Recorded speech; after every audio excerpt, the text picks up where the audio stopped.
algo ali entre 600 e 800 CNPJs afetados diretamente. Óbvio que agora a gente está vivendo o pior momento possível, né? Quando a gente está justamente no calor da hora, né? Nós estamos aí sofrendo diretamente os impactos e ainda, de certo modo, entendendo tudo o que está acontecendo. Ela é, vamos dizer assim, ela é uma chuva impossível, né? Teoria, vamos dizer isso, ela não deveria acontecer.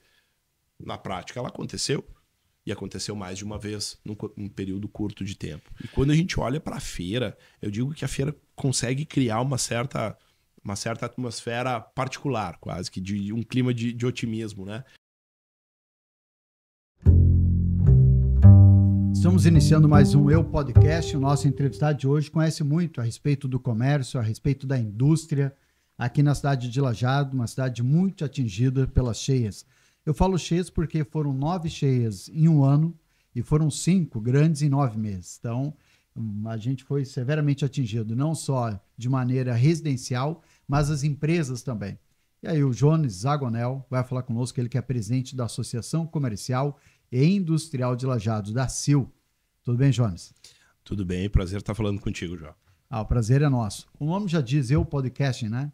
Quem é o Jones, que a gente ouve falar, lê sobre ele, mas quem é esse cara que está à frente da ACIL nesse momento?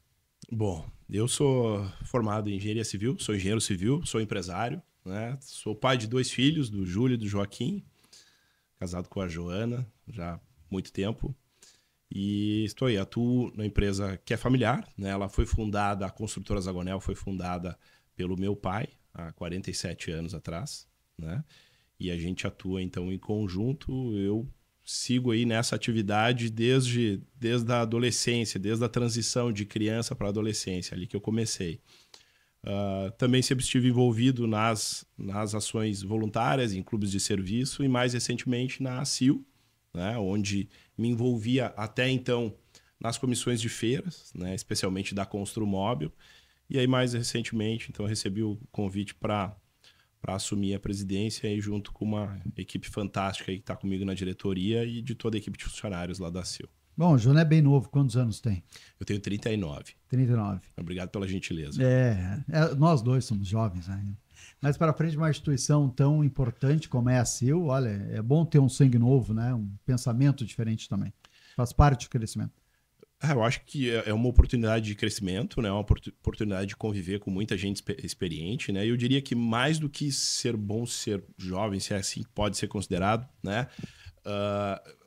É o desafio realmente de reunir a experiência e juventude. Eu acho que é unir tudo, né? Somar qualidades. Eu gosto muito disso. Eu prefiro olhar sempre para as coisas e extrair o melhor de todo mundo, trabalhar com as qualidades de quem é mais experiente, de quem é jovem, né? E unir isso tudo numa entidade como a CIL é um desafio tremendo.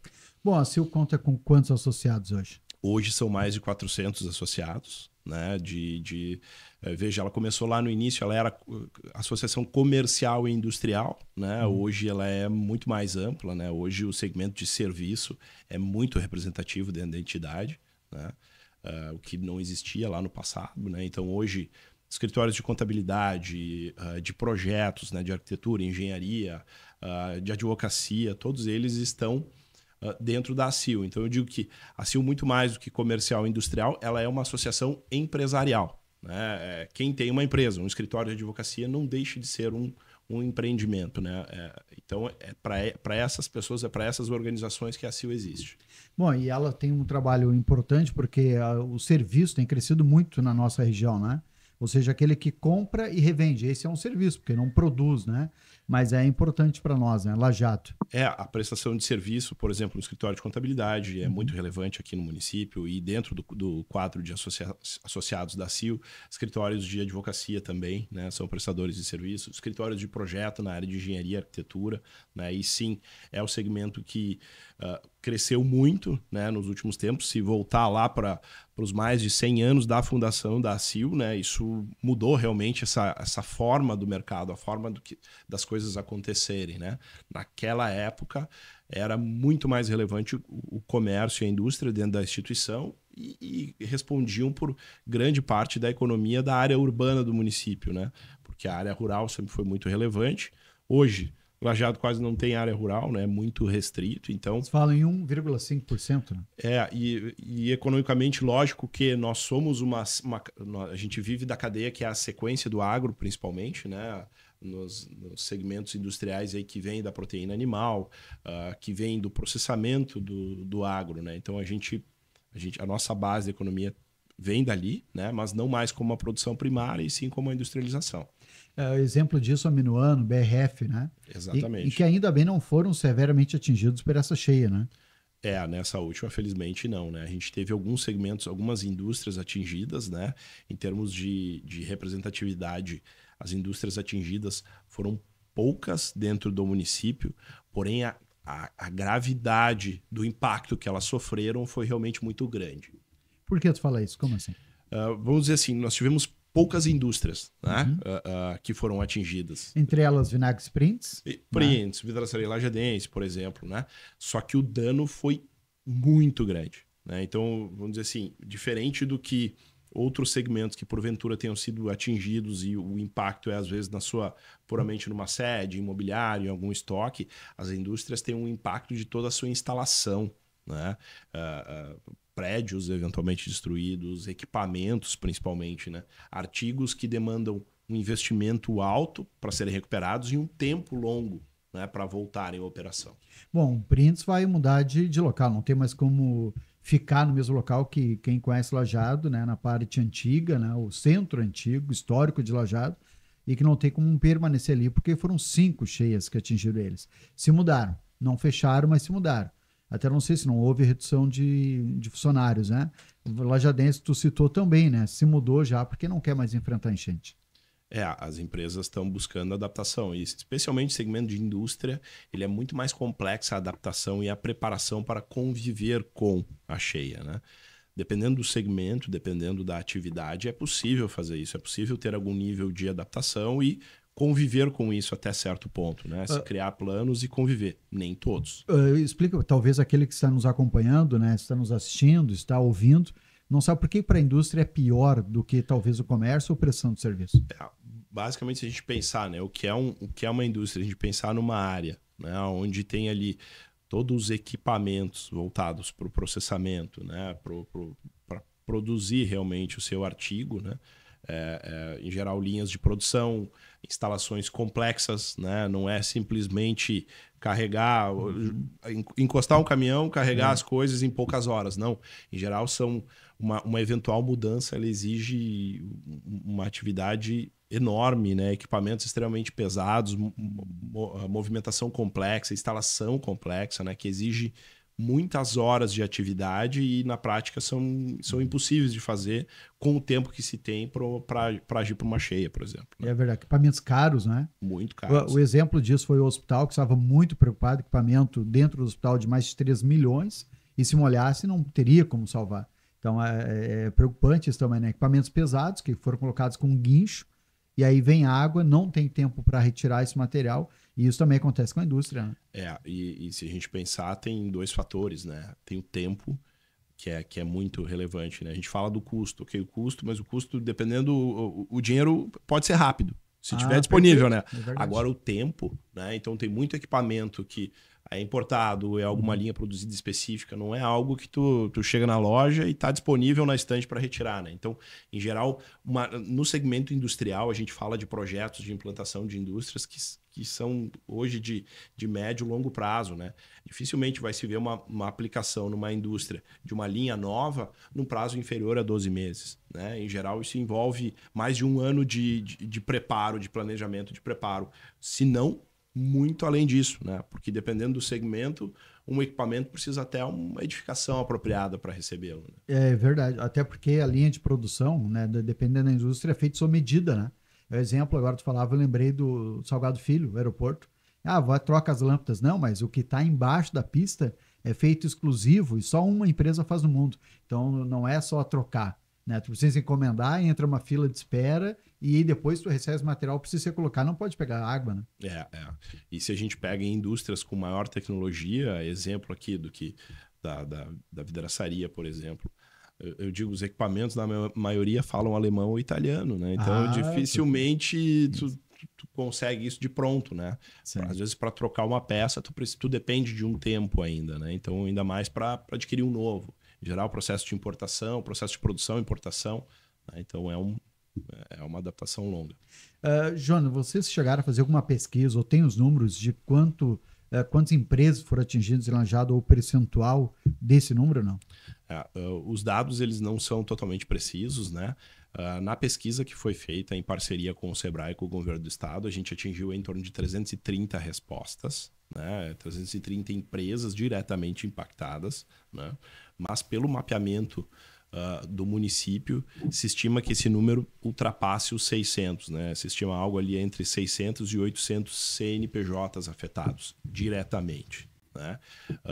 Porque é difícil fazer essa compilação e é difícil convencer, às vezes, as pessoas a responderem as pesquisas. Especialmente porque a gente vem de um cenário de ter vivido uma cheia lá em setembro. Né? E lá em setembro houve uma certa comoção inicial, houve muito anúncio de medidas de melhoria de auxílio às empresas, né? E como isso não aconteceu, né, começou a gerar um certo descrédito, né, nos empresários, a ponto de evitarem até mesmo responder pesquisa. Por aquela ideia de que, olha, isso não me ajuda em nada mesmo, eu não quero participar. Vou perder tempo, acho que isso aconteceu. Exatamente. Bom, se foram 600 em Lajeado, a CNPJs atingidos, isso, entre mais elas de 600, MEI também. Isso, com CNPJs, né? O cadastro, isso com base, algumas informações com base no registro das empresas com o cruzamento da mancha de inundação, né? Lógico que às vezes aí complica esse cruzamento, né? Porque se tu imaginar, se tiver um prédio comercial, né? O prédio comercial ele é atingido, né? De repente atingiu o térreo desse prédio comercial. Para cima tem talvez 30 empresas, 30 CNPJs registrados naquele local. É difícil tu fazer essa filtragem, né? De saber, olha, nessa área foi atingido ou não foi, né? Então, se tu pegar pela geolocalização, ele vai ser incluído nisso, né? Então, por isso que é difícil de ter a precisão do dado. Agora, de associados da CIO, tens os números de quantos foram atingidos? Sim, de associados, a gente fez uma pesquisa, né? E ainda observando que o número de respostas foi baixo, a gente iniciou uma busca ativa. Né? Então, se selecionou na lista. Por conhecer, por ser daqui. Isso, na lista de associados, se passou a entrar em contato com associados que a gente entendeu que poderiam ter sido atingidos. Né? Daí nós chegamos a 37 respondentes, né? 37 empresas que declararam o impacto, sendo que desses 37 associados, tá? Houveram ainda algumas empresas não associadas que responderam também, mas de associados foram 37. Desses diretamente atingidos, 30. Né? Então, 30 que realmente tiveram água dentro do seu estabelecimento. Bom, agora, Jonas, pela tua experiência, né, até pela equipe experiente que tu tem trabalhando contigo, vai refletir isso de maneira econômica na nossa cidade, né? A gente fala Lajeado, apesar de é muito forte em toda a região, né, Lajeado? Acha que vai repercutir isso de uma maneira positiva ou negativa, não? Com certeza um impacto acontece, sim, até pelo período de uma certa inatividade econômica, né? Isso, o tempo a gente não recupera, né? O tempo passou, perdeu, não tem mais o que fazer. Então, a gente teve um período longo de inatividade econômica, né? Quando a gente olha para o município de Lajeado, entendendo que, apesar da cheia ter sido grande, ela atingiu algo em torno de 15% do território, né? O impacto não é tão grande na economia do município. Quer dizer, é um município que dá conta de superar isso. Mas, com certeza, sim, tem impacto tanto de redução de arrecadação a nível do município, como de redução de volume de negócios, né? E com o inevitável fechamento de alguns negócios, né? Porque a gente tem notícias de negócios fechando, sim, não se tem o dado ao todo ainda, né? Mas nós sabemos já com informações, inclusive, de associados, de diretoria, né? Por conhecimento do assunto, por atuarem eventualmente com escritórios de contabilidade, de receberem demandas de baixa das empresas no pós-cheia. E é muito o número de empresas que fechou as portas, não? O dado que a gente tem não é grande, tá? Então, daquelas que a gente sabe, não é grande, o oficial. A grande maioria se mudou. Extraoficialmente é maior. Né? Porque para nós como associação esse dado de certo modo demora a chegar, né? Se a gente olhar dentro da nossa realidade de associados, não, né? Mas do que a gente conhece, né, do nosso convívio diário aí com demais empresários, a gente sabe que isso vem acontecendo. Bom, e se não foram tantos as que fecharam, a grande maioria mudou, migrou o endereço. Temos duas situações. Temos situações de empresas que buscaram mudar, né, mudar o seu endereço, aqueles que a condição do negócio permitia, né, porque às vezes está num endereço locado, então essa mudança é relativamente mais simples. Outros que fazem a opção por necessidade ou por opção mesmo de permanecer no mesmo local, né, porque a gente tem que entender todo o comportamento, a dinâmica para cada negócio é diferente, né? Para alguns negócios, a localização, o ponto específico que ele está é muito relevante, né? Então, a gente imaginar um cenário assim, olha, se a gente tem um pequeno mercado de bairro, aquele local para ele é importante, né? Não adianta ele migrar daqui e buscar um outro bairro, Perfeito. porque ele não o é que público tá lá. Dele está ali. Exato, o público dele está ali. Alguns serviços, às vezes, que demandam das pessoas que circulam pelo centro. Não adianta ele ir para outro lugar, né? O público segue estando aqui. Porque nesse primeiro momento a gente tem sim um certo esvaziamento das áreas atingidas, né? Isso é perceptível, né? Mas o que a gente tem que olhar em nível de centro e pensar bem é quais são os pontos âncoras que a gente tem no centro, né? E a gente tem pontos muito relevantes, né? Se a gente pensar nas escolas, temos o Madre Bárbara e o Alberto Torres. Se a gente pensar serviços públicos, a Prefeitura, o INSS, Câmara de Vereadores, bancos, né? Os principais bancos estão no centro, né? E eu diria que o maior deles, né? Que é o Hospital Bruno Born. O Hospital Bruno Born, ele é uma âncora muito forte no centro de Lajeado, né? Que funciona várias coisas ao redor, né? Desde hospedagem, alimentação e equipamentos para ser vendidos, farmácias, né? Ele tem, hoje ele tem um número grande de funcionários. Mais de 1.000. E ele ainda atrai muitas pessoas, né? Quer dizer, a gente tem um fluxo tanto de pessoas do município quanto de fora dele, né? Então, ele é um atrativo de público. Então, esse público que circula e busca o centro por esse serviço, ele não vai para outro lugar, ele vai seguir estando aqui.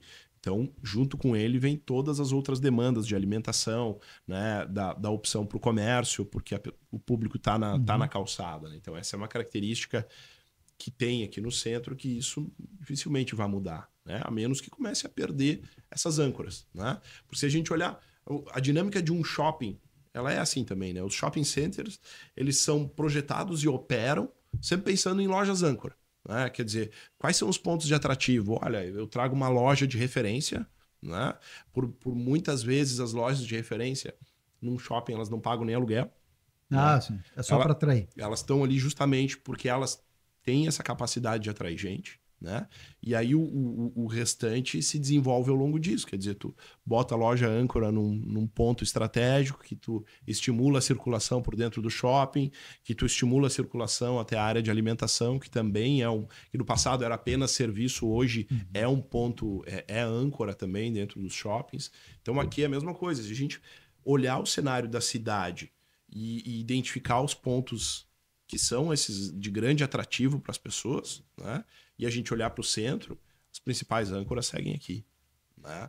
Sabe, se a gente for falar, mas tem que sair da área alagadiça. Se fosse isso, Porto Alegre, imagina, em 41, tudo foi atingido agora, praticamente foi atingido em 41, se tivesse abandonado. A gente viu que se passou 2, 3 anos, e aquelas lojas que foram atingidas em 41, né, depois em 56, uma grande gente, voltaram, e isso trouxe vida a Porto Alegre na parte em que é alagadiça, né? Então não dá para se fazer isso aqui, o que eu imagino. Lógico que tem áreas, a gente tem que sempre classificar que a gente tem áreas que são com muita frequência alagadas e elas trazem com isso um certo custo social, né? Mesmo na remoção. A partir do momento que o poder público tem que ir lá atuar para remover famílias, para corrigir, para depois fazer limpeza, enfim, né? Recuperar a infraestrutura. Isso tem um custo social. Agora, tem outras áreas onde é possível fazer esse gerenciamento. Então, a gente tem que entender o contexto de tudo isso, né? E avaliar o que é possível conviver, o que é possível se adaptar ou não, né? A gente está vivendo um período que, apesar do nosso olhar, né, ter uma certa frequência das cheias muito grande, né? Se a gente olha, a gente dá um passo para trás, a gente tem que entender como isso tudo funciona, né? estudei no IPH, por exemplo, lá na área de hidrologia. Então, se a gente não estuda propriamente a cheia, né? A gente estuda a chuva. Né? O evento, a cheia é consequência da chuva. Então, se a gente olha para o momento que a gente está e a gente traz isso aí para um período desde o ano passado, nós estamos em um momento que nós estamos recebendo influência de uma combinação de influências climáticas que está chovendo demais. Né? Então, com muita chuva, desencadeia aí uma série de consequências. Aqui a gente vivencia a cheia, né? Mas a realidade na parte alta do vale, por exemplo, do vale e de toda a bacia do rio Taquari, não é necessariamente a cheia, mas sim os deslizamentos. Quer dizer, áreas que também a vida inteira se considerou seguras deixaram de ser. Isso aí. Pelo excesso de chuva. Né? Então, apesar dos eventos de cheia estarem com uma certa frequência, vamos dizer assim, com muita frequência, a gente está sob o mesmo evento. O evento esse da chuva extrema está acontecendo ainda, né? Desde o ano passado. E não terminou. Tanto é que alguns dizem que nós temos uma grande cheia, né? Ou seja, que ela veio e voltou porque ela não saiu daqui ainda. Né? Porque, de novo, as cheias são consequência, né? Então a gente está sob um período de chuvas realmente muito intensas e muito maiores do que se estimava possíveis, inclusive. Né? Porque, olha, se a gente pegar o caso lá das barragens, quando se falou lá que se ultrapassou a vazão de projeto, veja, quando se faz projeto de barragem, se faz um estudo para estimar a chuva, a gente fala da chuva de 10 mil anos. A chuva de 10 mil anos, ela deveria, em tese, isso sempre por estatística, só poderia acontecer uma a cada 10 mil anos. Né? Ela vamos dizer assim, ela é uma chuva impossível.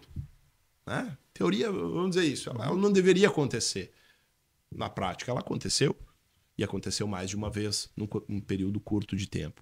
Então, quando a gente olha para esses eventos de uma maneira assim, para o nosso padrão de tempo, eles estão muito próximos. Quando a gente olha para a idade da Terra e da evolução das coisas, é um tempo muito pequeno. Então, não nos permite nem concluir. Olha, hoje dá para dizer que isso realmente vai ser frequente? Que nós vamos ter isso com uma certa ao tempo todo? Não dá para dizer. Agora, a gente precisa de estudo para isso. Acho que isso é o que a gente precisa cobrar mais. Que tenha uma certa organização para estudar e dizer, olha, realmente a gente reviu aqui, a condição mudou a ponto de que isso que a gente viu agora vai ter uma certa frequência maior do que nós imaginávamos antes. Ou não. Isso realmente é um fato isolado e vai demorar muito tempo para se repetir. Vamos lavar, limpar e voltar ao comércio aqui. E vamos se preparar, exatamente. Agora, como presidente da instituição da CIL, acha que vai mudar? Porque essas lojas todas que saíram, né? Quem passa hoje, quem conhece Aqui Lajeado, a Bento Gonçalves tem muitas lojas para alugar, né? Fechadas, lojas fechadas. Também a Júlio de Castilhos, a Benjamin Constant, a parte mais velha de Lajeado. Muitas lojas dessas saíram e estão abrindo em outro lugar. Acha que vai ficar fechado? O que vocês da associação falam sobre isso? Ou daqui 1, 2 anos, se não vir outra cheia, vai estar tudo movimentado de novo? É difícil dizer que tudo vai estar movimentado, né? Mas óbvio que agora a gente está vivendo o pior momento possível, né? Quando a gente está justamente no calor da hora, né? Nós estamos aí sofrendo diretamente os impactos e ainda, de certo modo, entendendo tudo o que está acontecendo. Então é óbvio que a decisão de quem empreende, de quem está num lugar que foi atingido 2 vezes, né, em pouco tempo, 3 vezes, 4, dependendo do caso. Isso, algumas 5. E que eventualmente já tirou as coisas da última vez, ele pode olhar, olha, entre eu voltar ali, né, eu posso pegar esse recurso e me instalar num local novo. Né, é uma decisão mais simples. Passado esse momento, como eu disse, como as condições de atratividade dessa área, muitas delas permanecem, eu acredito que muitos negócios voltarão, novos surgirão. Né? Eu não acredito em cidade fantasma. Não acredito que isso vá acontecer aqui pelo fato desses nossos pontos de âncora permanecerem ali. Né? Mas, se dali a pouco a gente, fizer estudo e realmente se concluir que o que a gente viveu agora nesse início de ano e final do ano passado é algo que vai se repetir com muita frequência, aí sim a gente pode acabar tendo que conviver com uma área praticamente inabitável. O que não é bom, né? Não, porque uma área que não é habitável, ela traz o usuário de droga, ela traz andarilho, ela traz violência, o poder público não investe mais tanto na iluminação, porque não passa mais ninguém, os prédios ficam abandonados, ficam feios, porque ninguém mais pinta. Não é bom, né? Isso está dentro da cidade, no centro? É um círculo vicioso de decadência, né? Perigoso, né? Muito perigoso, né? Todo o espaço público que não é bem ocupado, né? Alguém vai ocupar. Ele é mal ocupado. Isso, perfeito. Né? Então, isso é fato. Sabe, Jonas, presidente, eu subia a João Abbott na semana passada e vi uma oficina de moto, o pessoal carregando as coisas. Antes da última enchente, nós tivemos a quinta enchente há pouco tempo, semana passada ainda, e aí carregando as coisas numa caminhoneta, e eu parei. Ele diz, vocês estão se mudando, porque há mais de 20 anos moravam ali, né? Eles moram em cima e a oficina embaixo, na subida da João Abbott. E aí ele, sim, já não aguentamos mais enchente, né? É a quinta enchente.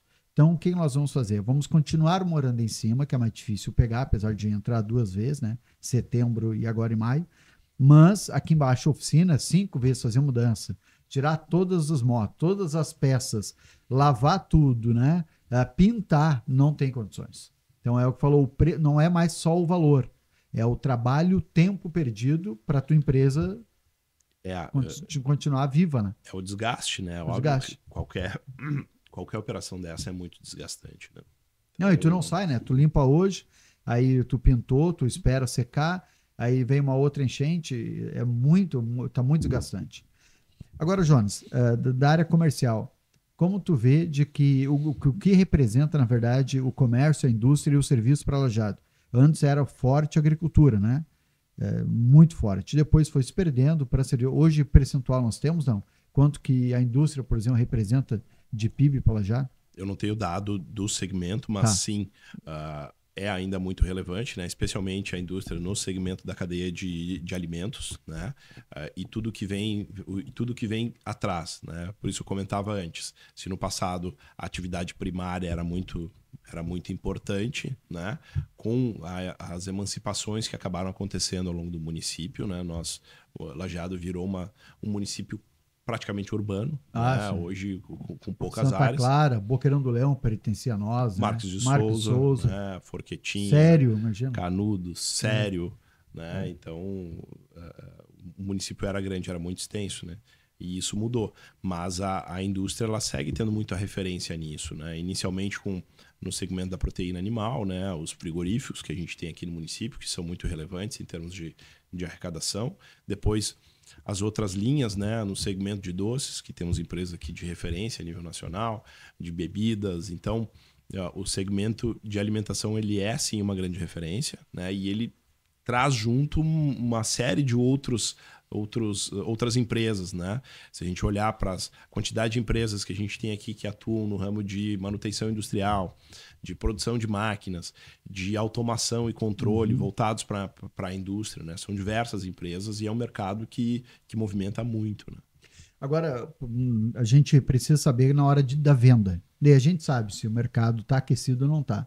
Um exemplo disso é a Expo Vale, né? Organizada pela CIL. Vai ter Expo Vale, né? Já está definido. Sim, vai ter Expo Vale, né? Mais uma vez a feira em conjunto com a Construmóvel, né? Então a gente tem as duas feiras unidas, né? E como eu disse antes, de novo, unindo qualidades, né? Unindo as virtudes da Expo Vale, do seu grande público, da grande presença e também das atrações culturais, né? Com toda a beleza já tradicional da Construmóvel, né? Aqueles estandes bonitos, a feira agradável de se visitar, né? Voltar mais para a construção. Voltado para a construção, decoração, arquitetura, né? Mercado imobiliário como um todo. Bom, e qual a data? Na primeira semana de novembro, né? Aliás, na primeira quinzena de novembro deste ano, né?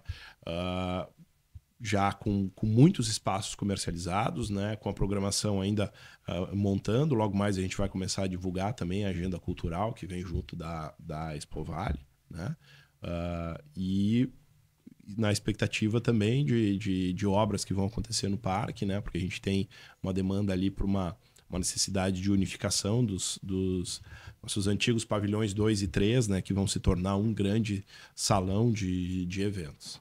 Bom, para quem não nos acompanha, né, do Vale Taquari, essa é a maior feira, né, tanto a Construmóvel quanto a Expo Vale, a maior feira que nós temos aqui na região, né? Chega a levar quantas mil pessoas a Expo Vale? Na última, a gente teve público na ordem de 100 mil pessoas. 100 mil pessoas. Só para contextualizar, porque agora a pergunta que vem, né? Eu fiz isso aí para a gente entender o que é a Expo Vale e fazer a pergunta. Porque se vende espaço, as empresas compram espaço para estarem na Expo Vale. Se a economia não está aquecida, as empresas não vão. Como é que estão as vendas dos espaços da Expo Vale? Estão bons, não? Felizmente, as vendas vão bem. Né? Vão bem. A gente vem bem. Já, eu diria que o evento da Catástrofe impactou muito pouco. Né? Sim, a gente sabe de alguns expositores que foram atingidos, que decidiram reduzir um pouco o investimento. Mas, por outro lado, diversos outros que passaram a olhar na feira uma grande oportunidade de mostrar a reação, de realmente se divulgar. Né? Porque a gente está numa realidade de movimentos complementares, né? Tá aqui uma realidade, né? O rádio virou vídeo e as coisas se somam, né? E aí, quando a gente vem para a feira, a gente tem uma oportunidade de juntar tudo, né? De juntar, às vezes, a presença que é virtual com o real, com a circulação de público, que às vezes a gente não tem no dia a dia das empresas, né? Então, quem consegue explorar bem isso tem resultados muito positivos nas feiras e sempre quer voltar. Mas que bom, então, né? Apesar da cheia que nós tivemos, histórica, a feira está vendendo bem, as pessoas querem expor. Ou seja, significa que o comércio, né, o serviço, a prestação do serviço está aquecida. Sim. O desejo de participar, ele segue forte, né? A nossa comercialização vai super bem. Também o desejo de patrocinadores de participar. Né? A gente infelizmente, a gente conseguiu ampliar o número de patrocinadores, né? Vem recebendo novos, o que também que bom. o que demonstra uma certa credibilidade tanto do evento quanto da própria associação. Né? Exatamente. Sabe, tem um dos expositores que foi atingido e ele vai expor na Expo Vale e vai investir como nunca antes. E eu perguntei para ele, né, por que ele ia fazer isso? Não, já, porque nós precisamos pensar não só na minha empresa, mas também nas todas as outras. Quando alguém que passa sabe que eu fui atingido, eu estou expondo, eu estou investindo numa feira, significa que eu acredito no Vale. Então também tem esse apelo, acho, né, de acreditar no Vale, que nós vamos reerguer. Porque se todo mundo for pessimista, aí não vai dar certo. Agora, se nós formos otimistas, é mais fácil de a gente superar essa, né? Empreendedor é obrigado a ser otimista, né? Não tem. Empreendedor pessimista, ele não consegue, né? O empreendedor tem que ser otimista, sim, tem que ter os pés no chão, obviamente, mas tem que sim esperar o melhor. No fundo, o que se faz sempre são apostas para o futuro, né? Quando se decide abrir um negócio, se decide investir numa linha nova, é sempre uma aposta em um futuro que vai dar certo, né? Ninguém investe para que isso não aconteça. Óbvio que quanto mais subsídio de informação eu tiver, menos chance de problemas eu vou ter, né? E mais garantias de sucesso. E quando a gente olha para a feira, eu digo que a feira consegue criar uma certa atmosfera particular, quase que de um clima de otimismo, né? Na outra edição, eu me lembro de ter falado exatamente isso lá em um evento que a gente teve. Olha, às vezes do lado de fora tá caindo bomba, né?